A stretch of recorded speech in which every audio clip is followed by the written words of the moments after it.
Le prochain gouvernement va devoir résoudre deux gros problèmes, en mon sens.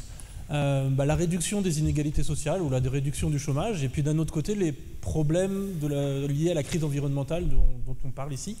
Et ma question, c'est comment est-ce que vous liez les deux? Est-ce qu'il va pouvoir y avoir des synergies entre la résolution de ces deux problèmes, ou est-ce qu'il va y avoir des compromis à faire? Qu'est-ce qu'on va pouvoir faire pour faire les deux à la fois? Déjà, c'est le même sujet ou c'est pas le même sujet? Comment? Est-ce que c'est le même sujet ou pas le même sujet? Non, c'est un sujet complémentaire. En gros, je disais tout à l'heure, l'argent, il y en a, quoi. Voilà. Par rapport à il y a 30 ans, on estime que le profit non investi, donc qui concerne la plupart du temps pas les PME, il est de 150 milliards par an par rapport à il y a 30 ans. C'est-à-dire qu'il ne va pas dans justement l'intérêt général, dans les poches aussi des salariés. Bon, donc nous estimons que l'argent, il y en a. Deuxièmement, la protection de l'environnement, la transition énergétique, ça crée de l'emploi.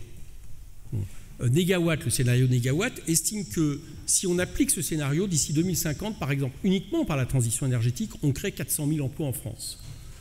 Nous, si on applique la politique agricole que j'ai tout à l'heure détaillée, nous estimons que ça crée 300 000 emplois en France.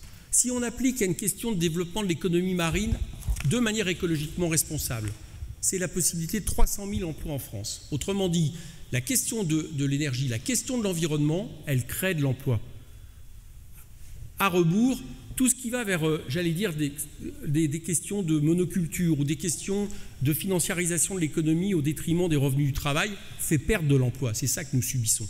Donc l'investissement, par exemple, à partir du moment où nous disons que l'État investit de l'argent dans, par exemple, la transition énergétique, dans la recherche, puisqu'on parlait de la recherche tout à l'heure, c'est de la création d'emplois. Donc ce n'est absolument pas contradictoire avec le fait en même temps que l'emploi en question revienne à des normes sociales par le haut et non pas sans arrêt de faire en sorte que, comme disent les libéraux, on fasse payer les coûts du travail, ce que nous on appelle le prix du travail, malheureusement pas au profit de l'intérêt général, mais je l'ai dit tout à l'heure, au profit du fait que, je rappelle, nous sommes en France le recordman d'Europe des dividendes, donc il y a bien un petit problème qui se passe de ce point de vue-là.